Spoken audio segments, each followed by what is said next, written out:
ഇടതുപക്ഷത്തിൻ്റെ പ്രിയപ്പെട്ട പ്രതിനിധി പറഞ്ഞ ഓരോരോ കാരണങ്ങളൊക്കെ ഇന്ത്യയിൽ നിലനിൽക്കുന്ന ഒരു രാഷ്ട്രീയ സാഹചര്യത്തെ പറ്റിയാണ് അദ്ദേഹം അവസാന ഘട്ടത്തിൽ നിന്ന് വിഭിന്നമായി മുന്നേ പറഞ്ഞത് മുഴുവൻ.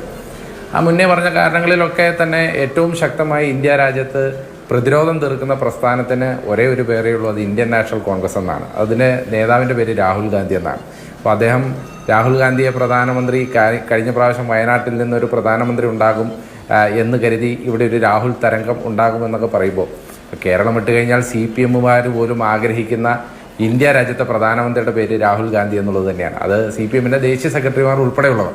അപ്പോൾ അതുകൊണ്ട് തന്നെ കേരളത്തിൽ ഇരുന്നു കൊണ്ട് ഇവർക്ക് എന്ത് രാഷ്ട്രീയവും പറയാം. അവർക്ക് കേരളം എന്ന ഈ ഒരു സംസ്ഥാനത്തിൻ്റെ മാത്രം രാഷ്ട്രീയം നോക്കിയാൽ മതി. പക്ഷേ ഇന്ത്യ മഹാരാജ്യത്തിൻ്റെ രാഷ്ട്രീയവും അതിൻ്റെ അവസ്ഥയും അതിൻ്റെ കാലാവസ്ഥയും നോക്കേണ്ട ഒരു സാഹചര്യം കോൺഗ്രസിനുണ്ട്. അതുകൊണ്ട് തന്നെ ഞങ്ങളുടെ അഭിപ്രായങ്ങളും ആ തരത്തിലായിരിക്കും. ഇനി രണ്ടാമത്തെ കാര്യം, ഞങ്ങളുടെ MP-മാരെ കുറിച്ച് ഇപ്പോൾ താങ്കൾ 2009 മുതൽ തുടരുന്ന MP-മാരെ കുറിച്ച് പറഞ്ഞു. ഇപ്പോൾ 2009 ശേഷം നടന്ന 2016-ലെയും 2021-ലെയും തിരഞ്ഞെടുപ്പുകളിൽ ഇടതുപക്ഷം ആ MP-മാരുടെ ഭൂരിഭാഗം നിയോജകമണ്ഡലങ്ങളിൽ നിന്ന് MLA-മാരായി ജയിച്ചു വരുമ്പോൾ ആ MP-മാർ വീണ്ടും ജയിക്കുകയാണ്.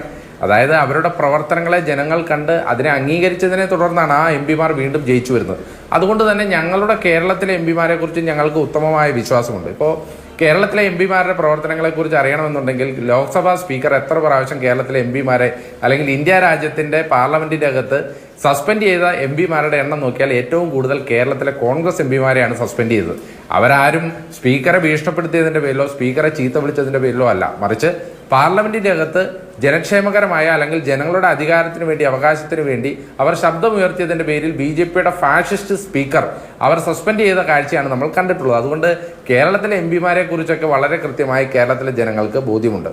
പിന്നെ സ്വാഭാവികമായിട്ടും ഇപ്പോൾ കേന്ദ്രത്തിലേക്കുള്ള തെരഞ്ഞെടുപ്പാണെങ്കിൽ പോലും കേന്ദ്രത്തിനെയും കേരളത്തെയും വിലയിരുത്തിക്കൊണ്ടാണ് ജനങ്ങൾ വോട്ട് ചെയ്യുന്നത്. സ്വാഭാവികമായ ഒരു ചെറിയ പെർസെൻറ്റേജ് കേരളത്തിലെ ഭരണത്തെയും അവർ വോട്ട് ചെയ്യും. അപ്പോൾ അദ്ദേഹം ഇവിടെ കോൺഗ്രസ് എന്തെല്ലാമൊക്കെയോ ചെയ്തില്ല, കോൺഗ്രസ് ശക്തമായി പ്രതിരോധിച്ചില്ല കേരളത്തിൽ എന്നൊക്കെ പറഞ്ഞു. 2019 മുതൽ 2020 മുതൽ ED അന്വേഷണം നടക്കുന്ന മുഖ്യമന്ത്രിയുടെ മകൾക്ക് എതിരെ BJP എന്തുകൊണ്ടൊരു ചെറുവിരൽ അനക്കിയില്ല എന്നുള്ളൊരു ചോദ്യം ഇന്ന് കേരളത്തിൽ നിലനിൽക്കുകയാണ്.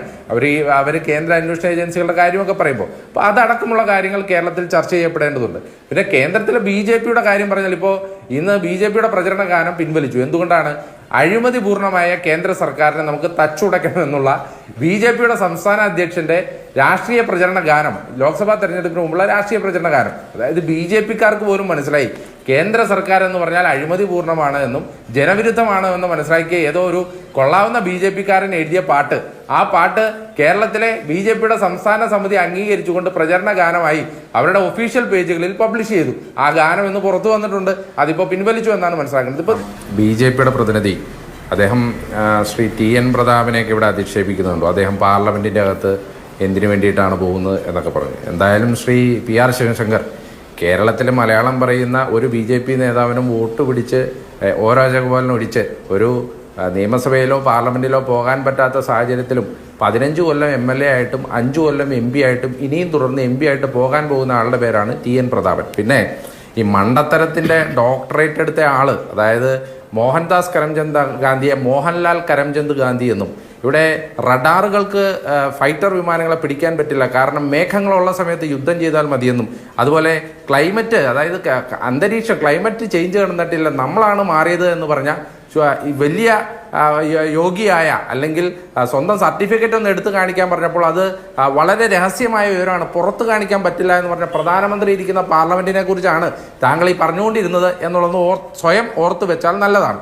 പിന്നെ സ്വന്തമായി സംസ്ഥാന പ്രസിഡന്റ് ഒരു പദയാത്ര നടത്തിയിട്ട് ആ പദയാത്രയ്ക്ക് ഒരു പാട്ട് സ്വന്തമായി എഴുതാൻ പറ്റില്ല, നേരമാട്ടിൽ എഴുതാൻ പറ്റില്ലെങ്കിൽ പിന്നെ നിങ്ങളെയൊക്കെ ആര് വിശ്വസിച്ച് വോട്ട് ചെയ്യുമെന്നാണ് നിങ്ങളൊക്കെ പ്രതീക്ഷിച്ചിരിക്കണേ? കേന്ദ്ര സർക്കാർ ജനവിരുദ്ധ സർക്കാരും അഴിമതി സർക്കാരുമാണ്, തച്ചുടയ്ക്കണമെന്ന് പറഞ്ഞ് സ്വന്തം സംസ്ഥാന പ്രസിഡന്റ് ഒരു പദയാത്ര നടത്തി നാട് നീളെ അത് പ്രചരിപ്പിച്ചിട്ട് ആ നിങ്ങളെ തന്നെ ഇനി വോട്ട് ചെയ്ത് ജയിപ്പിക്കണം എന്ന് പറഞ്ഞാൽ നിങ്ങളിത് ആരോടാ പറയുന്നത്? കേരളത്തിലെ ജനങ്ങൾ തന്നെ മണ്ടന്മാരാണോ? പിന്നെ കേന്ദ്ര സർക്കാരിനെ കുറിച്ചൊക്കെ ഇപ്പോൾ അദ്ദേഹം ആരോപണങ്ങളില്ല, ആരോപണങ്ങളുടെ പെരുമഴയാണ് സാർ. ഇപ്പോൾ കൽക്കരിയുമായി ബന്ധപ്പെട്ട് ഏറ്റവും ഒടുവിൽ CAG-യുടെ റിപ്പോർട്ട് വന്നിട്ടുണ്ട്. ലക്ഷക്കണക്കിന് കോടി രൂപയുടെ അഴിമതി ഉണ്ടെന്നാണ് CAG റിപ്പോർട്ട് ഇപ്പോൾ ഏറ്റവും ഒടുവിലായിട്ട് വന്നിരിക്കുന്നത്. അതിനു മുമ്പേ ഉണ്ടായ ആരോപണങ്ങളൊക്കെ ഇന്ത്യ മഹാരാജ്യത്തിന്റെ മുന്നിൽ ഇപ്പോഴും നിലവിലുണ്ട്. ഇപ്പോൾ ഇലക്ട്രൽ ബോണ്ടുമായി ബന്ധപ്പെട്ടുമൊക്കെ ഇവിടെ നടന്ന ഓരോ ചർച്ചകളെ കുറിച്ചും നമ്മൾക്കറിയാം. 5240 കോടി രൂപയാണ് ഇലക്ട്രൽ ബോണ്ടുമായി ബന്ധപ്പെട്ട് ഇവിടെ നടന്നിരിക്കുന്നത്. അപ്പോൾ ഇങ്ങനെയുള്ള ഓരോ കാര്യങ്ങളും ഇന്ത്യ രാജ്യത്തിന്റെ മുമ്പിൽ ഉണ്ട് എന്നുണ്ടെങ്കിലും കേന്ദ്രത്തിലെ ചില മീഡിയയുടെ കൂട്ടുപിടിച്ച്, ഗോദി മീഡിയയുടെ കൂട്ടുപിടിച്ച് ഇതൊക്കെ മൂടി വെക്കപ്പെടാൻ നിങ്ങൾ നടത്തുന്ന ശ്രമങ്ങളെക്കുറിച്ചൊക്കെ ഇന്ത്യ രാജ്യത്തെ ജനങ്ങൾ പൂർണ്ണമായും ബോധവാന്മാരാണ്. ഇനി പറയാനുള്ളത് ഇടതുപക്ഷത്തെ പ്രതിനിധിയോടാണ്. ഞാൻ പിന്നെ ആദ്യം സീറ്റുകളുടെ കാര്യം പറഞ്ഞപ്പോൾ താങ്കൾ അതിശയിക്കുകയൊന്നും വേണ്ട. ഞാൻ പറഞ്ഞത് വളരെ കൃത്യമാണ്. 272 സീറ്റാണ് കേവല ഭൂരിപക്ഷം. താങ്കൾക്ക് അത് മനസ്സിലാവാത്തതുകൊണ്ടാണ് താങ്കൾ 370, 340 എന്നൊക്കെ പറഞ്ഞുകൊണ്ടിരിക്കുന്നത്. 272 കേവല ഭൂരിപക്ഷം കവർ ചെയ്യാൻ ഈ പ്രാവശ്യം BJPക്ക് സാധിക്കില്ല എന്ന് പറഞ്ഞാൽ, ഇന്നലെ ശ്രീ മല്ലികാർജ്ജുന ഖാർഗെ പറഞ്ഞത് 100 സീറ്റ് കിട്ടില്ല എന്നാണ് പറഞ്ഞത്. ഞാൻ വളരെ കൃത്യമായിട്ട് പറയുന്നു, ഞങ്ങളുടെ കയ്യിൽ കൃത്യമായ കണക്കുണ്ട്, സ്റ്റാറ്റിസ്റ്റിക്കലായി തന്നെയാണ് പറയുന്നത്. നിങ്ങൾക്ക് കഴിഞ്ഞ പ്രാവശ്യം ഗെയിൻ ചെയ്ത സംസ്ഥാനങ്ങളിൽ നിങ്ങളുടെ സീറ്റുകളുടെ എണ്ണം കുറയും. അത് രാജസ്ഥാനിലും മധ്യപ്രദേശിലും ഉൾപ്പെടെയുള്ള സംസ്ഥാനങ്ങളിൽ നിങ്ങളുടെ സീറ്റുകൾ ഗണ്യമായി കുറയും. അത് മാത്രമല്ല, കഴിഞ്ഞ പ്രാവശ്യം നിങ്ങൾക്ക് വലിയ ഗെയിൻ ഉണ്ടായ കർണാടകയിലും മഹാരാഷ്ട്രയിലും തെലങ്കാനയിലും ഞങ്ങൾ സ്വീപ്പ് ചെയ്യും. ആ സ്വീപ്പ് ചെയ്യുന്നതിലൂടെ ആ 3 സംസ്ഥാനം വച്ചും മാത്രം ഞങ്ങൾ നിങ്ങളുടെ കേവല ഭൂരിപക്ഷം അടിച്ചു കളയും എന്നാണ് പറഞ്ഞത്. കണക്കാണ് പറഞ്ഞത്. ആ കണക്ക് താങ്കൾക്ക് മനസ്സിലാക്കാൻ പറ്റാത്തത് എന്റെ കുറ്റം കൊണ്ടല്ല. അതവിടെ നിൽക്കട്ടെ. ഇനി രണ്ടാമത്തെ വശം, ഇടതുപക്ഷത്തിന്റെ പ്രതിനിധി ഇവിടെ എന്തെല്ലാമൊക്കെ പറയുന്നു. പ്രിയപ്പെട്ട ഇടതുപക്ഷത്തിന്റെ പ്രതിനിധി, താങ്കളൊക്കെ ഇവിടെ ഈ ചാനലിൽ വന്നിരുന്ന് പറയുന്നതല്ലാതെ ഇതൊക്കെ ഡൽഹിയിലും ഇന്ത്യയുടെ പല ഭാഗത്തും മണിപ്പൂർ തൊട്ട് അല്ലെങ്കിൽ അങ്ങ് കാശ്മീർ തൊട്ട് കന്യാകുമാരി പറഞ്ഞ് വരെ ഈ കാര്യങ്ങൾ ശക്തിയുക്ത ഉറക്കെ പറഞ്ഞ ഒരേ ഒരു നേതാവുള്ളൂ. ആ നേതാവിന്റെ പേര് രാഹുൽ ഗാന്ധി എന്ന. ആ നേതാവിന്റെ വാക്കുകളാണ് ഇന്ത്യയുടെ പ്രതിരോധത്തിന്റെ ശബ്ദമായിട്ട്, പ്രതിപക്ഷത്തിന്റെ ശബ്ദമായി നിങ്ങൾ പോലും ഉയർത്തി കാണിച്ചത്. ഈ കേരളം വിട്ടാൽ CPM-കാരൊക്കെ രാഹുൽ ഗാന്ധി യാത്ര നടത്തുമ്പോൾ ബാനർ ഉയർത്തിപ്പിടിച്ചുകൊണ്ട് രാഹുൽ ഗാന്ധി കീ ജയ് എന്ന് വിളിക്കുന്നവരാണ്. ആ നിങ്ങൾ ഇവിടെ പിണറായി വിജയനും മോഡിയുമായിട്ടുള്ള ബന്ധം വെച്ച്, അവർ തമ്മിലുള്ള ഒരു അവിഹിത ബന്ധം വെച്ച്, ആ ബന്ധത്തിന്റെ അടിസ്ഥാനത്തിൽ കോൺഗ്രസിനെ വിമർശിക്കാൻ വരുമ്പോൾ പിന്നെ നിങ്ങളോടൊക്കെ സഹതാപമല്ലാതെ മറ്റെന്ത് തോന്നുവാനാണ്? ഇല്ലെങ്കിൽ അഭിലാഷേ, 2020 തൊട്ട് മുഖ്യമന്ത്രിയുടെ മകൾക്ക് നേരെ ED അന്വേഷണം ഉണ്ടായിട്ട് ഈ BJP വന്നതിന് ശേഷം ഏതെങ്കിലും ഒരു അവസരത്തിൽ, അഭിലാഷ് ഇത് കുത്തി കുറിച്ചെഴുതി വെക്ക്, BJP വന്നതിന് ശേഷം ഏതെങ്കിലും ഒരവസരത്തിൽ ഒരു മുഖ്യമന്ത്രിയുടെ മകൾക്കെതിരെ ED അന്വേഷണം ഉണ്ടായിട്ട് ആ മുഖ്യമന്ത്രി ഒന്ന് ചോദ്യം ചെയ്യാതിരുന്നിട്ടുണ്ടോ? ഒരൊറ്റ മുഖ്യമന്ത്രിയെ ചോദ്യം ചെയ്യാതിരുന്നിട്ടുള്ളൂ. ആ മുഖ്യമന്ത്രിയുടെ പേര് സംഘപരിവാറിന്റെ ആശ്രിത വത്സരനായ പിണറായി വിജയൻ എന്നാണ്. ഇപ്പൊ ഈ പിണറായി വിജയൻ ഡൽഹിയിൽ കുറെ സമരം നടത്തിയല്ലോ. അഭിലാഷെ, ഇയാൾ ഇവിടെ വന്ന് ഈ നമ്മുടെ TP ചന്ദ്രശേഖരനെ കുലംകുത്തി എന്ന് വിളിച്ചിട്ടുണ്ട്, പ്രേമേന്ദ്രനെ പരനാറി എന്ന് വിളിച്ചിട്ടുണ്ട്, മാതൃഭൂമിയുടെ പത്രാധിപരെ എടോ ഗോപാലകൃഷ്ണ എന്ന് വിളിച്ച് അധിക്ഷേപിച്ചിട്ടുണ്ട്, ആ കേരള ഹൗസിലെ ജീവനക്കാരനെ ചീത്ത വിളിച്ചിട്ടുണ്ട്. ഈ നരേന്ദ്രമോദിയെ വാക്കെടുത്ത് പേരെടുത്ത് പറഞ്ഞ് വിമർശിച്ച ഒരൊറ്റ സെന്റൻസ് കാണിച്ചു തരാമോ അഭിലാഷെ?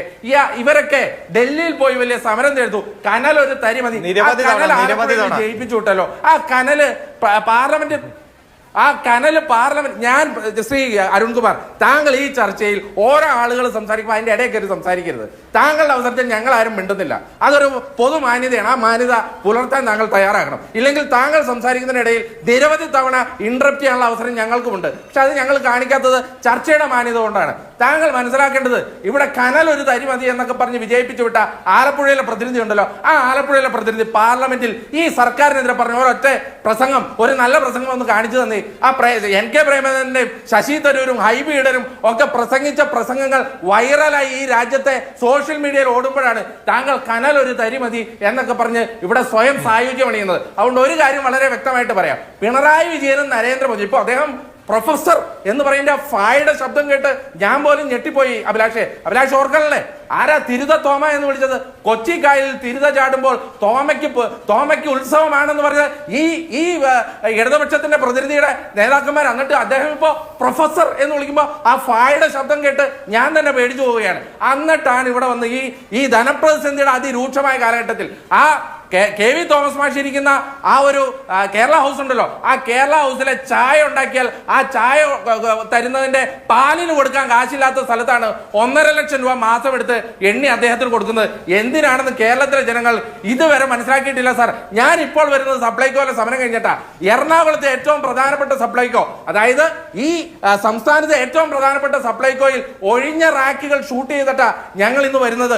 ആ റാക്കുകൾ ഷൂട്ട് ചെയ്യണ്ട എന്ന് പറഞ്ഞ് CMD-യുടെ തീട്ടൂരം ഉണ്ടായിരുന്നു. ആ തീട്ടൂരം കവർ ചെയ്ത് ഷൂട്ട് ചെയ്തിട്ടാ വരുന്നത്. പഞ്ചസാരയില്ല, കടലയില്ല, പരിപ്പില്ല.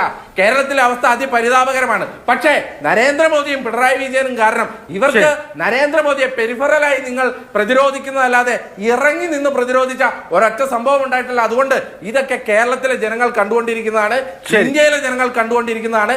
ഇന്ത്യയിൽ ഈ BJP-ക്കെതിരെ പ്രതിരോധം ഉയർത്തുന്നത് രാഹുൽ ഗാന്ധിയുടെയും UDF-ന്റെയും കോൺഗ്രസിന്റെയും ശബ്ദമാണ്. ആ ശബ്ദം തന്നെ ഈ പ്രാവശ്യം ഉയർന്നു കേൾക്കും. ഇതിനകത്തൊരു ചെറിയ കണക്ക് ഞാൻ പറയാം അഭിലാഷ്.